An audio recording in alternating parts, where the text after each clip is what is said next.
మన ముందుకు విచ్చేసేటువంటి గౌరవ పెద్దలు బడుగు బలహీన వర్గాల ఆశా జ్యోతి అన్న అంటే నేనున్నా అని చెప్పుకునే దానం నాగేందర్ గారికి స్వాగతం సుస్వాగతం. ముఖ్యంగా కార్యకర్తలను నాయకులు చేయడంలో, కార్యకర్తలకు అండ ఉండడంలో దానం నాగేందర్ గారికి ప్రత్యేక శైలి. ముఖ్యంగా ఫిరోజ్ ఖాన్ గారు కానివ్వండి, అదేవిధంగా గౌరవ పెద్దలు మంత్రివర్యులు కోమరెడ్డి వెంకట గారు కానివ్వండి, ఈ ముగ్గురు త్రిమూర్తులు కార్యకర్తలకు అండగా ఉండే నాయకులు. నిజమా కాదా చెప్పండి మిత్రులారా? ఎందుకంటే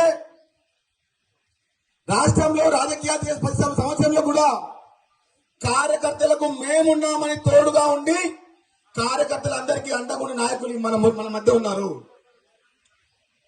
దానం నాగేందర్ గారు రేవంత్ రెడ్డి గారు వదిలిన బాణం సికింద్రాబాద్ పార్లమెంట్ లో ఆ బాణం ఎంత వేగంగా పోతుందంటే తెలంగాణ రాష్ట్రంలో కాంగ్రెస్ పార్టీ అభ్యర్థి 2 లక్షల మెజార్టీతో గెలిచి ఏకైక అభ్యర్థి కేవలం దానం నాగేందర్ గారు మాత్రమే. మనం చూడొచ్చు, కిషన్ రెడ్డి గారు 5 సంవత్సరాలు ఎంపీగా ఉన్నారు, 5 సంవత్సరాలు మంత్రిగా ఉన్నారు. ఎప్పుడైనా కానీ ఈ బయలుగా మనకి వచ్చింది? వచ్చిందా ఎప్పుడన్నా? రాడు కూడా. ఎందుకు? ఆయనకు ఓట్లు కావాలి, సీట్లు కావాలి, నోట్లు కావాలి, అవసరం అనుకుంటే కురుకుర ప్యాకెట్లు కావాలి. కురుకుర ప్యాకెట్లతో ఫేమస్ అయింది ఎవరో నాయన అంటే కిషన్ రెడ్డి గారు. ఆ కురుకురకి బ్రాండ్ అంబాసిడర్, ఆ కురుకురకి కర్త కర్మాక్రియ ఎవరంటే అది కిషన్ రెడ్డి గారే.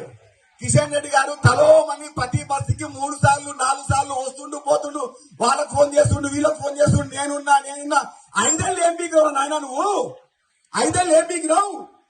ఇప్పుడు వచ్చి దానం నాగేందర్ గారు పీకొట్టారట. దానం నాగేందర్ గారు 40 సంవత్సరాలుగా ప్రజల మధ్యలో ఉన్నాడు.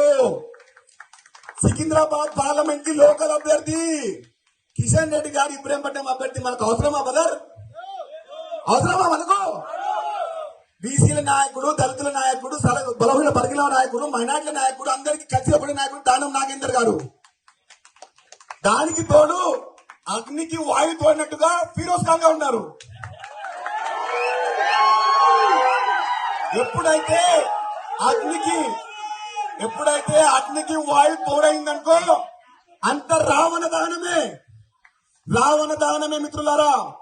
చూడండి, విగ్రహం ఉంది, మేమందరం కాంగ్రెస్ పార్టీ ఆంధ్రదేశానికి పూర్తి చేస్తాం అంటే మేము హిందువులం కాదా? మేము హిందువులం కాదా? ఇప్పుడు వచ్చి ధర్మం కాపాడాలి, మనం కాపాడాలి. ధర్మం కాపాడుతుంది మేము, మీరు కేవలం ఓట్లకు మాత్రమే మోసపోకండి మిత్రులారా. కేవలం ఈ 13 వరకు మనం కష్టపడిన ప్రతి ఒక్క శ్రమని రేపు ఓట్ల రూపంలో తీసుకురావాలి. నాంపల్లి నుంచి 1,00,000 పైచీలకు ఓట్లు కాంగ్రెస్ పార్టీకి ఇచ్చే బాధ్యత మన అందరి మిత్రులారా. నాగేంద్ర అన్న పుట్టిల్లు నాంపల్లి ఆసిఫ్ నగర్, రాజకీయంగా పుట్టింది నాంపల్లి ఆసిఫ్ నగర్. ఆయన పెరిగింది ఆసిఫ్, నాకు కర్తవ్యమైనా కానీ ఆయనకు సినిమానిచ్చింది, రాజకీయంగా పునర్జన్మనిచ్చింది నాంపల్లి ఆసిఫ్ నగర్. దానికి తోడుగా ఫిరోజ్ ఖాన్ గారు, ఈయన అస్సలు ఎక్కడైతే ఇక చెప్పొద్దుగా గల్లీ గల్లీ బూతు ఇల్లు తిరుగుతున్నాడు.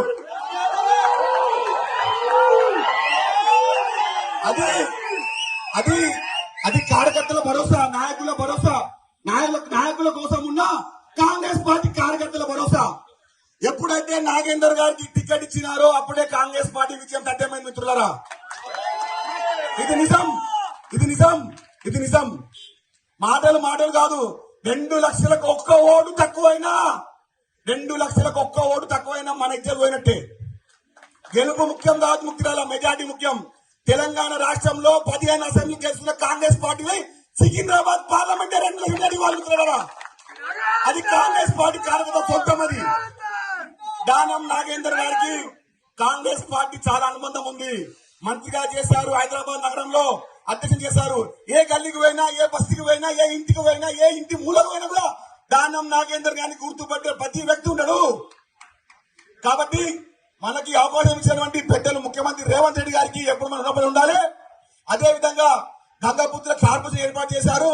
అదేవిధంగా 37 సంవత్సరాలు నిండకుండే నన్ను రాష్ట్ర చైర్మన్ ఏర్పాటు చేసినటువంటి రేవంత్ రెడ్డి గారి నాయకత్వాన్ని బలపరుస్తూ మన పైన ఉన్న నమ్మకాన్ని ఎప్పుడు చేతుల వల్ల మనం ఉండాలి మిత్రులారా. ఎందుకంటే కొంతమంది కళ్ళబొల్లి మాట్లాడుతూ ఉన్నారు బీసీలు అని చెప్పి. ఇంతకంటే పెద్ద బీసీ మనకు దొక్కడా మనకు? ఇంతకన్నా పెద్ద బీసీ మనకు దొక్కడా? మరి ఇంకేం కావాలి? एक और धक्का सिकंदराबाद पक्का, एक और धक्का, एक और धक्का, एक और धक्का। जय कांग्रेस, जय कांग्रेस। असम गुर्त के, असम